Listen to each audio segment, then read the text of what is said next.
Hey y'all, it's me Alex. Today I'm going to do an anti-haul video. Now this isn't like your regular anti-haul. I have seen a few people do this around the YouTube sphere, but I'm going to be anti-hauling things that I actually want because I do have a lot of beauty products that I am genuinely interested in. However, it is getting to be around the holidays and I kind of want to curb my spending because while there are things that I want, I would rather be spending my money on getting gifts for people, on like food for like extra special holiday cooking and things like that I'm a little bit more interested in. It's not that I'm not interested in the makeup, but I would rather kind of put a little bit of a hold on that until after the holiday season. Like if I get an Ulta gift card for Christmas, I might surely buy something like this. Like what's on my list. You know, I do not feel the need to buy all of these things now. So I think that is all of the introduction that I need. This is not a new concept by any means. Like I said, I have seen other people do this style of video too, and I think it is just interesting and fun and probably a little bit more of what we need to, because it's really easy to anti-haul the things that we don't want or don't have any interest in, but sometimes it is a bit harder to say, this thing that I'm really super interested in, not gonna do that. That's really hard to do, I think. I have my list here on my handy dandy notebook that I am just going to get started with. So the first thing that I need to anti-haul for my own well-being is the Melt Muerte palette. If you don't know this by now, surely if you're watching my videos, you've probably seen enough people do their own videos on the Melt Dia de Muertos collection, which I think is probably one of the best looking like makeup collections of the entire year. I think it was so beautiful and so well put together. I felt like there was a lot of heart put into it and I really appreciate Melt for that. And this is probably one of the most appealing palettes I've seen all year. I almost bought it on Black Friday, but I kind of opted to wait on it a little bit because I do have a lot of makeup. I have a lot of eyeshadow palettes because I'm an eyeshadow lover. And I kind of wanted to just put a pause on that and maybe wait until after Christmas. And also to see reviews on it because I don't have that much experience with Melt Cosmetics. The only product I've ever owned from Melt is their Radioactive palette. You might have seen my review on it. And I think some of the shadows in there were really good. The thing that gives me pause on the Muerte palette is that shades that I'm really interested in from there, like the blues and the teals, are the ones that didn't perform so well in my Radioactive palette, especially a lot of the deeper shades. I have seen a few reviews on it, but the thing is I need to see a little bit more in depth. I'm gonna watch some like 3 looks 1 palette videos using that before I really decide to get it, because I've seen a lot of people that are like, oh, I'm really impressed by the packaging. I felt like a lot of thought was put into the color scheme, but I'm really skeptical kind of about the shadow quality there.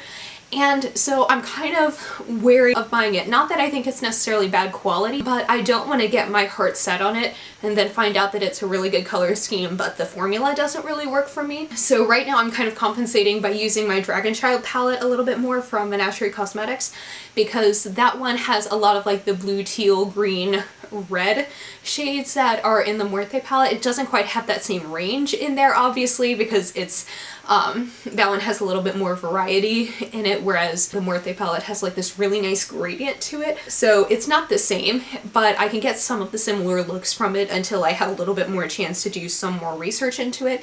I'm also going to see if any of my local Sephoras have it in store, because I think probably the most beneficial thing is to be able to look at it in store and like touch it and see what the shadows are like, because you know, you can sometimes feel like what shadows you're gonna enjoy. So that is something that I really want, but I don't need it right now. Since these are colors I like, I know I have it in other places. I don't have it all together, which is why I want the palette. But since I do have it in other places, that's why I can wait. Another palette that I'm really interested in that I need to talk myself out of is the Rebel Rouge Labs Type O Negative palette.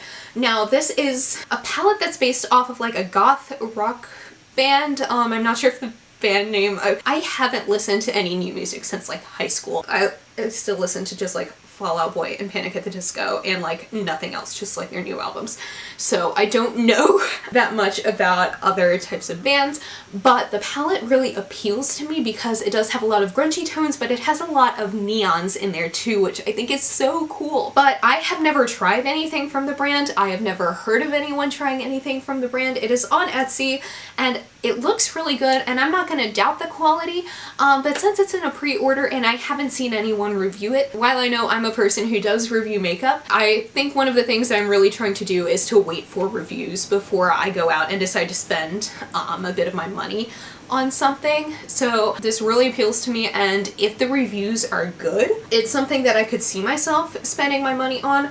But quite frankly, I just don't want to buy something that I don't know what the shadow quality is going to be like. I think it could be really wonderful because I think a lot of indie brands make really great eyeshadow, but it's also something that I know that if I found out that it was kind of crappy, I would be really disappointed in because the color scheme is so pretty. So like I said, with a more thick palette, I don't want to get something with a color scheme that I find absolutely stunning and then find out that the shadow quality is not what I want it to be. So that is why I'm anti-hauling that. Something that I know it's unreasonable for me to want, the Anastasia Norvina mini palettes. I have a lot of feelings about Anastasia doing so many releases, even with the Norvina brand being separate and all of that. I just don't like that, you know, brands are constantly shoving new releases in our faces, especially when you can see this trend of anti-consumerism going on in the beauty community, and yet brands are trying to make us do the opposite, and I don't really appreciate that. But that being said, I was really attracted to the large Norvina palettes, to the big ones. I think all three of them have really pretty color schemes. I don't think you need all three. People seem to like generally enjoy them, and I was actually interested for a time in the Norvina 2, but then I went into Sephora just to swatch, you know, whichever one they had, just to see like what the shadow quality is like, because I know some people were saying that it wasn't the original Anastasia formula, and I was like swatching them and they did not feel the same as the regular formula. I'm really attracted to the color schemes of the two mini palettes that have come out, especially the first one, which is a more like purple and pink one, because I love purple and pink eyeshadow. Y'all know that if you're on this channel probably. Like I said before, usually when you're playing with the shadow in store, when you're swatching it, at least for me, I can tell whether or not I'm going to like how it applies based on how like the shadow feels when I touch it. They just felt like really dry. Like I'm sure they apply well, but the texture doesn't seem like what I'm used to working with. And I also know that the mini palettes, and heck, probably even the large palettes, because I have a lot of eyeshadow. I know that I have like those color schemes there, and I know that there are other brands that probably make, you know, similar color schemes, but in formulas that I'm going to enjoy a lot better. And that's something I need to keep reminding of myself. Even though I am genuinely attracted to the color schemes of all the Norvina palettes, the shadows did not feel good to me. The shadows do not feel like something that I'm going to enjoy applying to my eyes. They seem like, you know, they're a bit more dry as opposed to like the nice creamy Anastasia formula. I know not everyone likes that formula, but I personally really love it. So I don't want to get something, you know, that's pretty, but I know that if I get those, while I'll use it once or twice for a video probably, I'm not going to be using them long term when I have other shadows in my collection that do the job better and that I'm going to enjoy more. And then two more palettes that I need to talk myself out of temporarily. They're both from Menagerie Cosmetics. They're Whale Song and they're Killer Purr, and I almost got hooked on Black Friday because they had some really good sales. Those both have color schemes that I really like. I'm very interested in the Whale Song palette because I've realized how much I love my green and blue palette, the Certified Affinity 2, and I like that the Menagerie one has a little bit like deeper tones. It kind of has like a blue and green palette but with a grungy effect. And I really like that, and I love Menagerie's shadow formula, but I also know that the blues are going to stain the heck out of my eyes. So that's something that I do want to pick up, but I also recognize I have a lot of blue and green eyeshadow because I love how blue and green eyeshadow looks on me. And the blue and green eyeshadow I have doesn't stain my eyes in the same way Menagerie's blues and greens do. So while I don't think staining is necessarily a bad thing because I do wear eyeshadow pretty much daily, so it doesn't seem like that big of a deal to me, the fact that I do have really good quality blue and green eyeshadows that are similar-ish to that color scheme that don't stain my eyes already, that kind of puts me in a position where I know I can say no to that a bit easier. And as for the Killer Purr palette, that I think is so beautiful, and it's one of the only like neutral-ish palettes that I'm really interested in recently because I feel like it's this really beautiful grungy neutral palette, but it's kind of like the Whale Song palette in that I recognize that I already do have a lot of those shadows in my collection and I don't need to go out and get more just because it's in a formula that I like. I think it's something that once I use up a bit more of my neutral shadows I can get, but it's really not something I can justify buying right now while I have so much neutral shadows and neutral palettes that I'm probably going to use a bit more than this one in my collection, because I know so many people who can really do like a cool grungy neutral look, but for some reason when I try and do like a grungy neutral look, maybe it's just my own self-doubt, but it doesn't come off the same. I don't look as cool as they do. But that's my feelings on those. Let's move on to some blushes, highlighters, and okay, the last eye product. It's not eyeshadow, but I need to talk myself out of this. Y'all know I have the ColourPop Stranger Than Diction set, like their little burgundy eye set, which is so great. I love it so much. I use it so often. They have one in like this purpley wine color, and like as a part of their bird collection, I don't even know.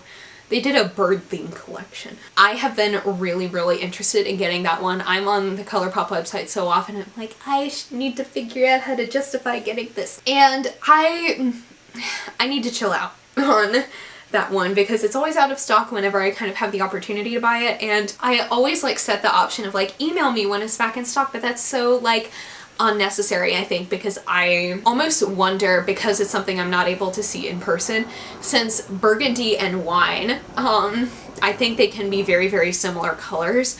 I'm almost wondering, even though I love both of those colors, given that it is like a gel liner and mascara, I'm wondering if they might almost perform like the same on the eyes. Like there might be a little bit of a tonal difference, but in something that really, you know, it isn't an eyeshadow or like a lipstick, it's something that you're not gonna necessarily put all over your eye. It's not going to be as easy to read the tonal differences in it. So right now I'm staying away from it because I don't even know if I'll really be able to see the difference in how they look on the eye, and it would just be excessive and wasteful for me to have something like that. Okay, so now I have some blushes I need to anti-haul. So first of all, Patrick Ta Beauty, which is in Sephora and has gotten some very lovely reviews from YouTubers I trust.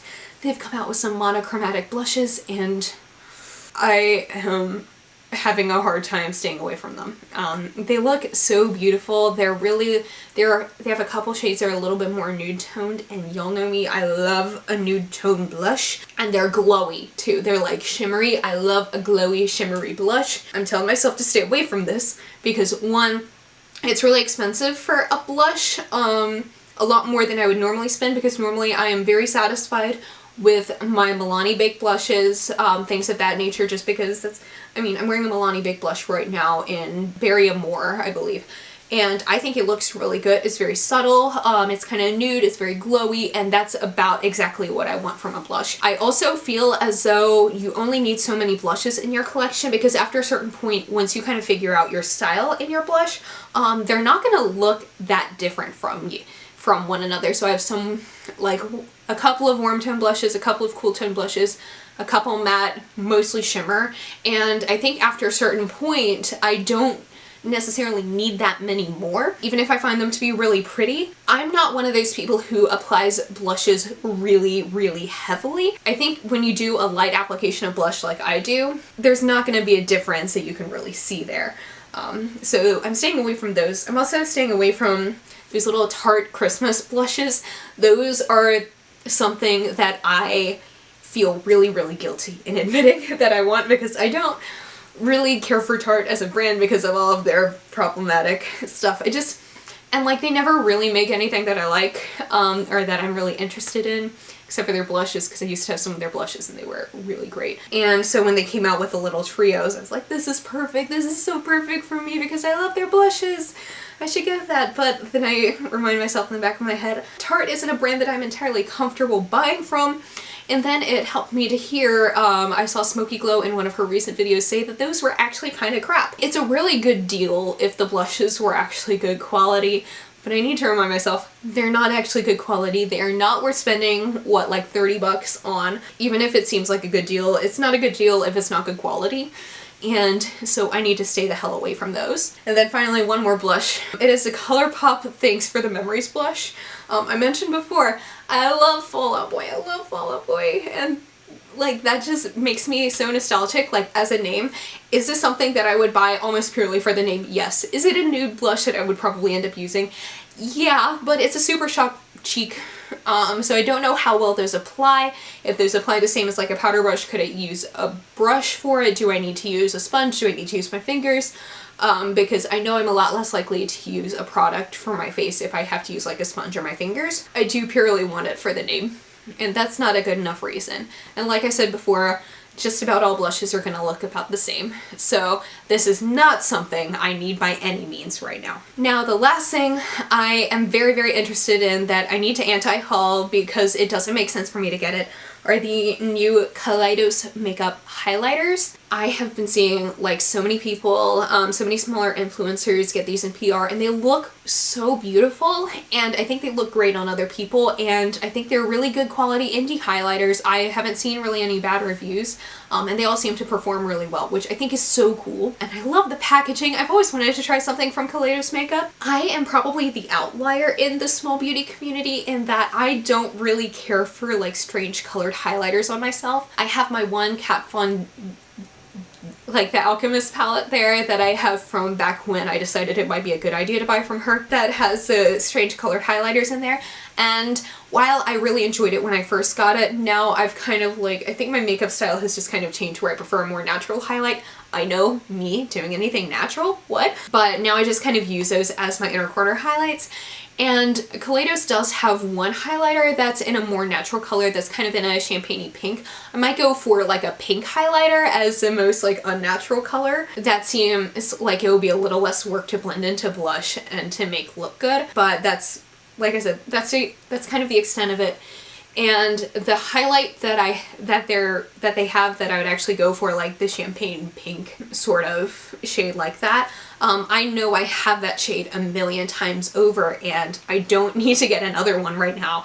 If you actually take a look at my highlighter collection, I have at least 3 or 4 shades of the exact same highlighter in different formulas, and then like maybe 2 gold ones, and then my Alchemist palette, and that's kind of the highlighters that I own. So I don't exactly go for that much diversity in my highlighters, you know, which leads me to the conclusion that unless I suddenly change the style of like highlight that I enjoy doing, I don't need to get any more. Unless there's like a formula that comes out that is absolutely life-changing, which aside from the ones that I've tried, which I love all of the highlighters that I have, I couldn't imagine there really being anything so incredibly life-changing that I need to get another one right now. So that's my conclusion about highlighters. And that is it. Let me know what you are talking yourself out of buying right now. Like I said, these aren't things I'm anti-hauling permanently. I'm just trying to make it through the holiday season where I can spend my money on things that will actually bring me joy. Not that this makeup wouldn't bring me joy, but I want to spend my money in other places besides makeup, at least for the time being. While I know I'll enjoy all of this, I don't need to spend my money on it right now. And I'm sure you might be in the position of about 1 or 2 things in the makeup world as well. So yeah, thank you so much for watching. Please be sure to give this video a thumbs up if you liked it, and subscribe down below if you want to see more videos from me. And I'll see you on my next one. Hope you'll have a wonderful day. Bye!